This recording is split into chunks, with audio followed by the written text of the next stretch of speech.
नमस्कार. लोकप्रधानमध्ये आपलं सर्वांचं स्वागत.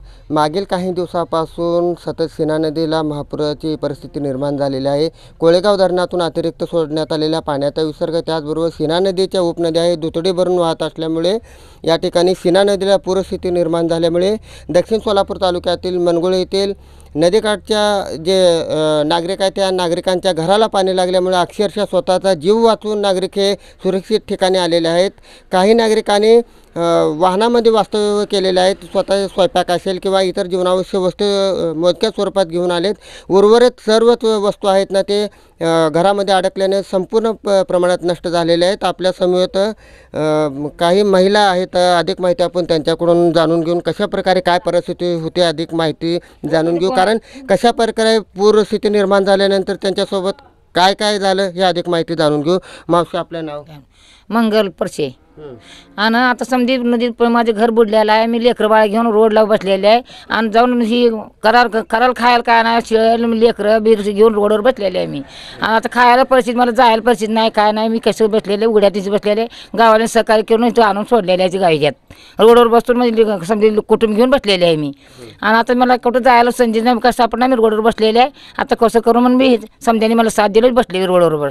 बोल अजून काय बोल. आणि काय अक्षरशः स्वतःचा जीव वाचवण्यासाठी आणि कुटुंबातील जे सदस्यांचा जीव वाचवण्यासाठी जे जीवनावश्यक वस्तू आहेत किंवा इतर जे धान्य वगैरे असेल ते धान्य त्याच ठिकाणी घरामध्ये आता म्हणजे त्या ठिकाणी पडून राहिलेलं आहे. जे त्याच घराच्या वरती जवळजवळ 10 ते 15 फुटाहून अधिक पाणी असल्याचे चित्र दिसत आहे.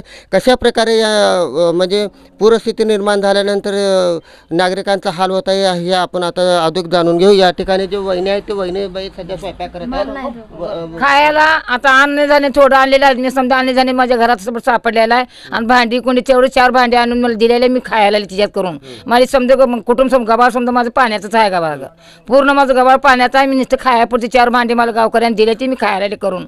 आणि त्या हिच्यामध्ये तेव्हा मोठं ट्रकमध्ये बसून सहकार केलं, तिच्यात बसून खायला लेकरबाळ घेऊन. हां, आणि काय नाही आता माझं काय नाही बघा, नुसतं समजा पूर्ण पाण्यात गेलेलं आहे गबाळ, शेळ्या मेंढ्या. आता सध्या तुमचं किती प्रमाणात नुकसान झालेलं आहे जेणेकरून संपूर्ण फक्त स्वतःचा जीव वाचलेला आहे असं बोललं जात आहे. धान्य वगैरे असेल ते पूर्ण पाण्यात भिजलेलं आहे. जीवनावश्यक वस्तूसुद्धा भिजून या ठिकाणी संपूर्ण नष्ट झालेलं आहे. नेमकंच आता फक्त आमचा जीव वाचलेला आहे, परंतु जे संसर्गिक वस्तू ते जळून खाक पाण्यात भिजून खाक झाल्याचे या ठिकाणी त्यांच्या भावना आहेत. नेमकं मावशी, एवढा मोठ्या प्रमाणात सीना नदीला पाणी येईल आणि तुमच्या घरात पाणी येईल असं वाटलं होतं का? नाही, मला वाटलं नव्हतं पाणी येईल, मला वाटलं नव्हतं. आम्ही अचानक पाणी एकदम पूर आलेला आहे. अचानक आम्हाला युवा सगळं सौशन होती, पण अचानक पाणी पूर एकदम लय पूर आला. माझे पत्रे समजे बुडून पूर्ण घर बुडलेलं आहे माझं. किती नुकसान झाले? किती नुकसान माझे समजे पूर्ण माझं समजा हायचे सामान समजे बिघडलं आहे. अन्य धान्य मी थोडं बहुत काढले, थोडं बहुत समजा अन्य धान्य पडलेले आहे. शासनाने मदत करावं वाटते का तुम्हाला? मला मदत करावं वाटतं, शासनाकडनं मदत मला व्हावं वाटतं लागते. हां, शासनाने मला मदत करावं लागते. लेकरं बाळा माझी कपडे आणि उघड्याने समजे लेकरं बाळा समजे घरून रोडला बसलेले आहे मी, लेकरं घेऊन शेळ्या घेऊन. आता तुम्ही एवढ्या मोठ्या प्रमाणात जे तुम्ही आता शाबू वगैरे शिजवत आहेत ते कोणी आणून दिलं का? असं म्हणजे जेवणात वगैरे कशा पद्धतीने व्यवस्था करण्यात आली तुमची? जेवणात थोडी द्यायची ती आणून द्यायला ती थोडी आम्ही घरात करायला लाव. आम्ही थोडे तिने दिले करायला लाव. आम्ही थोडं तिने काय थोडं सहकार्य केलं आम्ही थोडं करून खायला लाव. मग काय करू समजा एक लोक म्हणजे समजेल आम्ही खायला दिलेलं खायला आम्ही घरीच बी करायला लागलो थोडं थोडं.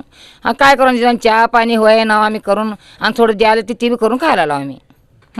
कुटुंबात किती माणसं आहेत टोटल? आमच्या कुटुंबात बघा 10 माणसं आहेत. बाळ मोठी छोटी म्हणून 10 माणसं आहेत. 10 माणसं जी आहे ती या 10 माणसं समजा घेऊन आम्ही इथं कुटुंब घेऊन. कारण आपण बघितलं अतिशय दयनीय अवस्था झालेली आहे. पूरस्थितीमुळे सर्वसामान्य नागरिकांचे हाल झालेले आहेत. माणसाबरोबर त्या ठिकाणी जनावरांचे सुद्धा हाल झालेले आहेत.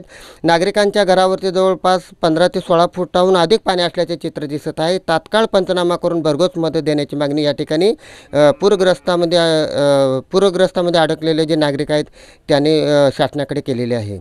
कॅमेरामॅन मल्लिकार्जुन कांबळेसह मी नारायण घंटे, लोकप्रधान न्यूज, मनगुळी.